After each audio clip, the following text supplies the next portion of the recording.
తెలుగు పంచాంగం ప్రకారం ఏడాదిలోని 12 మాసాలకు ఏదో ఒక ప్రత్యేకత ఉంటుంది. వాటిల్లో ముఖ్యంగా కార్తీకం, మాఘమాసం మరింత విశిష్టమైనవి. కార్తీక మాసం దీపాలకు, దీపారాధనలకు ప్రసిద్ధి చెందితే, మాఘమాసం పవిత్ర స్నానాలకు ప్రసిద్ధి చెందింది. ఈ 2 మాసాలలో పురాణ పఠనం, శ్రవణాలకు అత్యంత ప్రాధాన్యత ఉండటం విశేషం. ఎలాగైతే కార్తీకంలో 30 రోజుల పురాణ పఠనం ఉంటుందో, అలాగే మాఘమాసంలో కూడా మాఘమాస విశిష్టతను తెలియజేసే మాఘపురాణం నిత్యం పారాయణంగా చదువుకోవాలని శాస్త్రం చెబుతుంది. మాఘపురాణం మొదటి అధ్యాయం గురించి తెలుసుకుందాం. ప్రపంచ దేశములన్నింటిలోనూ భారతదేశము కర్మ, ధర్మ, ధ్యాన పరాయణమై సర్వోత్తమమైన విశిష్ట స్థానాన్ని కలిగి ఉంది. అట్టి భారతదేశంలో హిమాలయాది పర్వతములు, గంగాది నదులు, నైమిషం మొదలైన అరణ్యములు, మరింత పవిత్రమైనవిగా చేసిన పూజ మొదలైన వాటికి అనేక రెట్ల ఫలితాన్నిచ్చేవిగా ప్రసిద్ధి చెందినాయి. వైశాఖం, ఆషాఢం, కార్తీకం, మాఘం మొదలైన పవిత్రములైన పుణ్యదాయకములైన కాలములలో చేసే స్నానం, జపం, తపం మొదలైన వాని వలన వచ్చే పుణ్యం భగన్యమైనది, అంటే ఇంత అని లెక్కకు రానిది. పూర్వం మహర్షులు శ్రీ మహావిష్ణువు వద్దకు వెళ్ళి, స్వామి, స్నానానికి, ధ్యానాధికమైన తపస్సుకి ప్రశాంతము, పావనము, సిద్ధిప్రదము అయిన ప్రదేశాన్ని మాకి భూమండలంలో నిర్దేశింపుడని ప్రార్థించారు. అప్పుడు శ్రీ మహావిష్ణువు వారితో, మహర్షులారా, నేను నా చక్రాన్ని విసురుతాను. అది ఎక్కడ పడుతుందో ఆ ప్రదేశం తృణకాష్ఠజల సమృద్ధమైన తపోయోగ్యమైన ప్రదేశంగా గుర్తించండి అని చెప్పి తన చక్రాన్ని విసిరినాడట.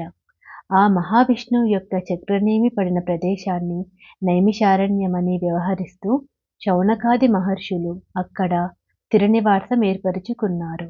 వారక్కడ నివసిస్తూ యజ్ఞయాగాదులు చేస్తూ ఉంటే భూమండలంలో వివిధ ప్రాంతంలోని ఆయా ఆశ్రమాలలోని మహర్షులు చూడటానికి వస్తూ ఉండేవారు.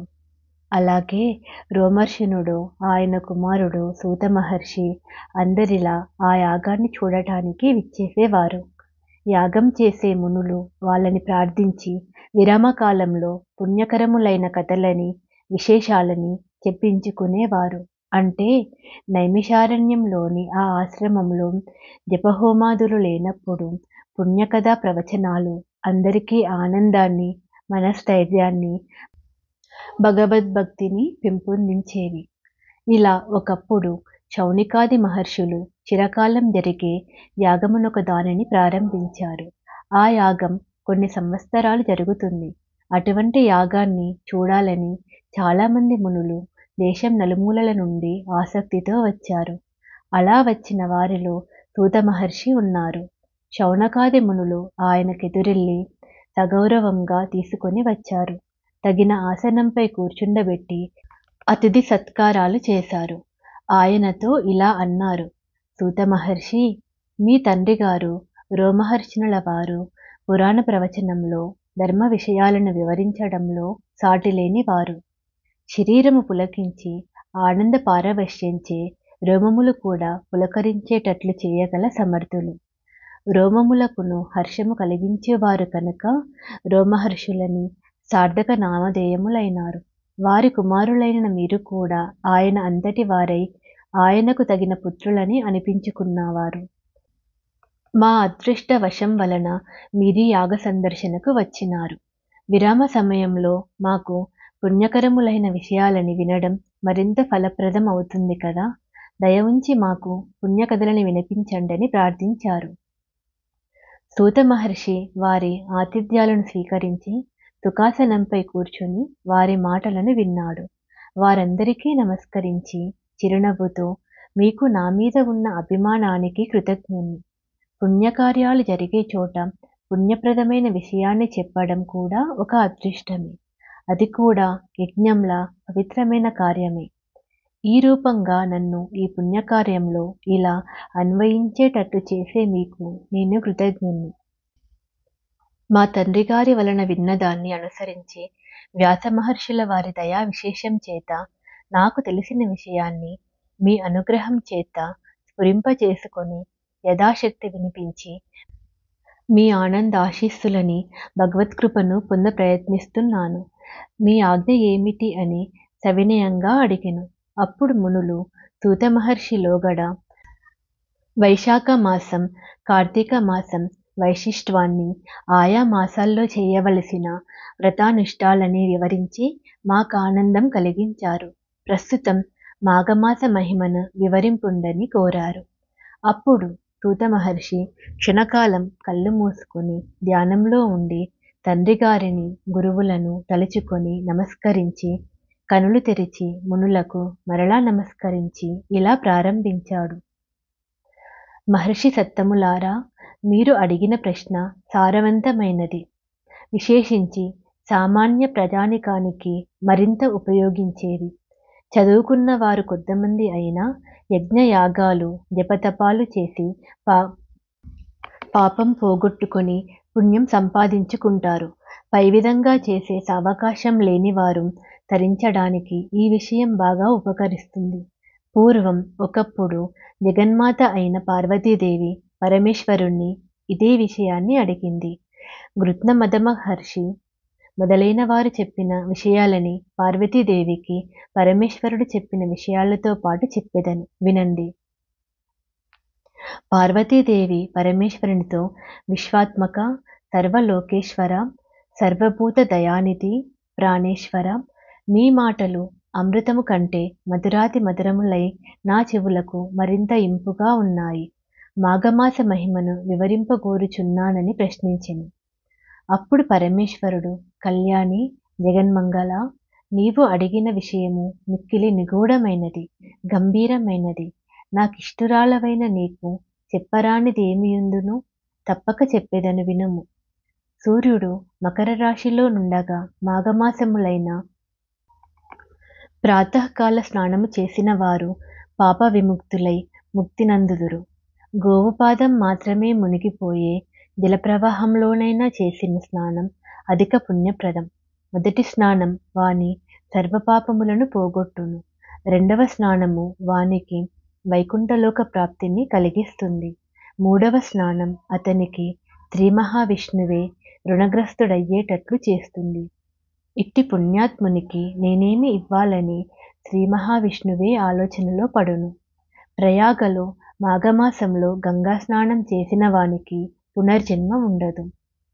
మాఘమాసంలో ఉదయాన్నే నదీ ప్రవాహంలో కానీ సరస్సులో కానీ స్నానం చేసిన వారికి ముక్తి కలుగుతుంది. ఊరికి వెలుపలనున్న సరస్సు, నుయ్యి, కాలువ మొదలైన వానిలో స్నానం చేస్తే పాపనాశకం, మోక్షదాయకం సుమా. తెలిసి కానీ తెలియక కానీ బలవంతంగా కానీ మాఘమాసమున ఒక మారు స్నానమైనను సూర్యోదయమునకు ముందుగా చేసినచో వాని పాపములన్నీయును పోవును. భక్తి భావముతో నెలాంతయు చేసినచో విష్ణులోకమును చేరును. స్నానము చేసి పురాణము విన్నచో అతడు ఋషి అయి జన్మించును. మాఘమాసమును మాని విష్ణువు నర్పింపక, దానము చేయక, పురాణమును వినక మాఘమాసమును గడిపిన వానికి మనోవాక్కాయ సంబంధములైన పాపములెట్ల పోవును? అతడు భయంకరమైన కుంభీపాక నరకమున బాధలు పడును. మదగర్వముచే మాఘమాసమ స్నానమును మానిన అధముడు నీచజన్మలను పలుమార్లు పొందెను. చలికి భయపడి స్నానము చేయని వారిని చూడరాదు. అట్టి వారిని చూచిన పాపము పోవలనున్నచో సూర్యుని చూచి నమస్కరించవలను. ప్రాతకాల మాఘస్నానము చేయని వారు పెక్కుమార్లు నీచ జన్మలయందురు సుమా. దరిద్రములైనను బాలురైనను ప్రాతకాల స్నానము చేసిన శ్రీ మహావిష్ణుదయను పొందెరు. చిన్న పిల్లలు, అశక్తులైన వృద్ధులు హరినామస్మరణ చేయుచు ముమ్మారు జలబిందువులను శరీరముపై చిలకరించుకునుటను పుణ్యమే. నీచుడైనను మాఘస్నానము చేసి పాపములను వీడి పుణ్యాత్ముడగును. ఎట్టి పాపకర్మలు ఆచరించిన వాడైనను మాఘమాస ప్రాతకాలమున మాయందు స్నానమాడినచో వాని పాపములను మేము నశింపజేయుదుమని జలములు ఘోషించుచున్నవి. మాఘస్నానము చేసిన వానికి సంసార భయము లేదు. ఆడంబరము కొరకు గాని భయముచే గాని బలవంతముగా గాని మాఘస్నానము చేసినవాడు పాప విముక్తుడై పుణ్యాత్ముడగును. అశక్తుడు తాను మాఘస్నానము చేయలేకపోయినచో స్నానము చేసిన వానికి దక్షిణనిచ్చి వాని నుండి స్నానఫలమును పొందవచ్చును. ఈ మాసమున నిరుపేదలకు వస్త్రదానము గాని కంబళదానము గాని చేసిన స్నానఫలమునంది పుణ్యవంతులగుదురు. బలవంతముగా స్నానము చేసిన వారికిని చేయించిన వారికిని పుణ్యము కలుగును. ఈ స్నానమును అన్ని వర్ణముల వారు చేయవలెను. మాఘస్నానము చేయు వారిని నిందించినను పరిహసించినను నివారించినను మహాపాపములు కలుగును. పార్వతి, మాఘస్నానము సత్యోముక్తిప్రదము. దానికి సాటి లేదు. శక్తి లేని వారు కాలు చేతులను కడుగుకొని ఆచమనము చేసి పురాణమును విన్నను వారికి స్నానఫలము కలుగును. అన్ని మాసములలో మాఘమాసము ఉత్తమము. శ్రీవారి దేవతలందరిలో ఉత్తముడు. అన్ని మాసములలో మాఘమాసము ఉత్తమము. వృక్షములలో అశ్వత్థ వృక్షము ఉత్తమము. తేజోస్వంతులందరిలో సూర్యుడు ఉత్తముడు. శాస్త్రములన్నింటిలో వేదములు ఉత్తములు.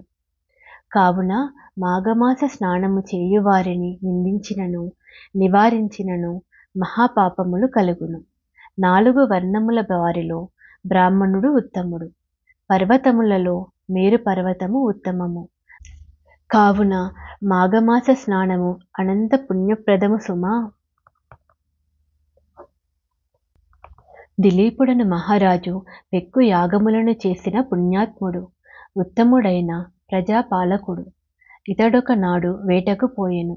అనేక మృగములను వేటాడి అలసిపోయెను. మనోహరమైన సరస్సునొకదానిని చూచి అచట కొంతకాలము విశ్రమించి తన నగరమునకు ప్రయాణమయ్యెను. అప్పుడు వృద్ధ బ్రాహ్మణుడొకాయన మహారాజునకు కనిపించెను. రాజు వానికి నమస్కరించి ఆశీస్సులందెను. ఆ బ్రాహ్మణుడు, మహారాజా, పరమ పవిత్రమైన మాఘమాసమున నీ సరస్సున స్నానము చేయకుండా పోవుచున్నానేమి? మాఘమాసమున చేయి నదీ స్నానము కాని సరస్సు స్నానము మిక్కిలి పుణ్యమునిచ్చునని ఎరుగవా అని ప్రశ్నించెను. రాజు మాఘస్నాన మహిమను చెప్పమని కోరాడు. రాజా, నీవిప్పుడి సరస్సున తప్పక స్నానము చేసి పొమ్ము. మాఘమాస స్నాన మహిమను మీ గురువగు వశిష్ఠ మహర్షి వలన తెలుసుకొనమని చెప్పి తన దారిన పోయెను. దిలీప మహారాజు మాఘమాస స్నాన మహిమ తెలుసుకొనవలెనని తన కులగురువైన వశిష్ఠ మహర్షి ఆశ్రమమునకు వెళ్ళెను. గురువును దర్శించి నమస్కరించి మాఘమాస స్నాన మహిమను తెలుపగోరెను. వశిష్ఠ మహర్షి దిలీపుని ఆశీర్వదించి ఇట్లా అనెను. నాయనా దిలీపా, నీ కోరిక విశిష్టమైనది. మాఘమాసము చాలా విశిష్టత కలిగినది. మాఘమాసము శివకేశవ ప్రీతికరమైనది. ఆ నెలలో చేసిన పుణ్యకార్యములు ఇతర దినములలో చేసిన పుణ్యకార్యముల కంటే ఎక్కువ పుణ్యమునిచ్చును.